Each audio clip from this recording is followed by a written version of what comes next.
People visit most fast food chains certainly, the big three burger chains McDonald's, McD, Get McDonald's Corporation Report, Restaurant Brands International's, QSR, Get Restaurant Brands International Inc. Report Burger King and Wendy's, WEN, Get Wendy's Company Report largely for comfort food.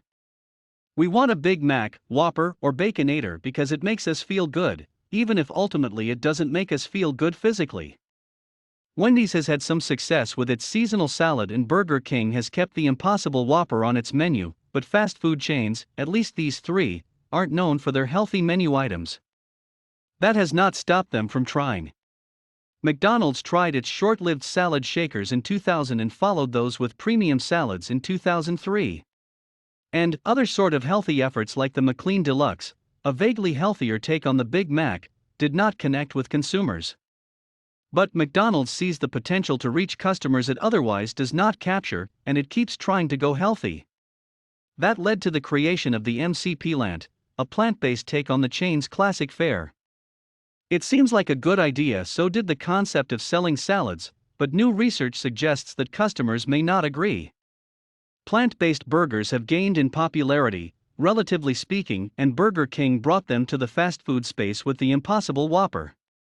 That chain has not commented much on the success or failure of that product, but it has remained on the menu since August 2019, despite being called a limited-time offer when it was released. McDonald's rolled out McPlant, its take on a plant-based burger, to 600 restaurants on a trial basis in February of 2022. That followed an 8-restaurant trial that began in November of 2021. The McPlant includes a plant-based asterisk patty co-developed with Beyond Meat that's exclusive to McDonald's and made from plant-based ingredients like peas, rice, and potatoes. The patty is served on a sesame seed bun with tomato, lettuce, pickles, onions, mayonnaise, ketchup, mustard, and a slice of American cheese. It has the iconic taste of a McDonald's burger because it is one, the company said in a press release. It's a very slow trial on a pretty limited basis, which makes sense when you look at past efforts by the chain to offer healthier choices. McDonald's clearly put effort into its partnership with Beyond Meat, BYND, Get Beyond Meat Incorporated report, but maybe customers don't want healthier choices from McDonald's, or maybe they don't want a plant-based burger that's not vegan which gets cooked on the same grill as the traditional burgers. The McPlant has likely only been selling about 20 sandwiches per day in test markets in California and Texas, according to a report from BTIG analysts Peter Saleh and Ben Parente, which Restaurant Dive first reported on. That's down from early test numbers and below expectations of 40 to 60 sandwiches sold per day. The initial sales test in 8 stores produced about 70 sales per day, according to Restaurant Dive, that could have been driven by curiosity or people from outside the market seeking out the new sandwich. Our checks suggest that restaurants in the Dallas-Fort Worth and San Francisco Bay Area are selling about 20 McPlant sandwiches per day, while restaurants in more rural areas of East Texas are selling only 3 to 5 sandwiches per day, Saleh and Parente wrote.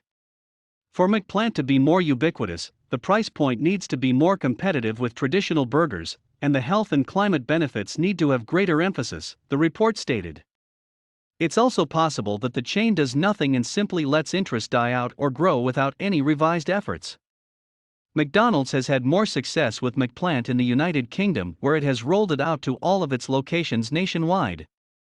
The chain has a 3-year deal with Beyond Meat, and McDonald's CEO Chris Kempczynski made it clear during the chain's third-quarter earnings call that it would take time to gauge success or failure in each market across the world.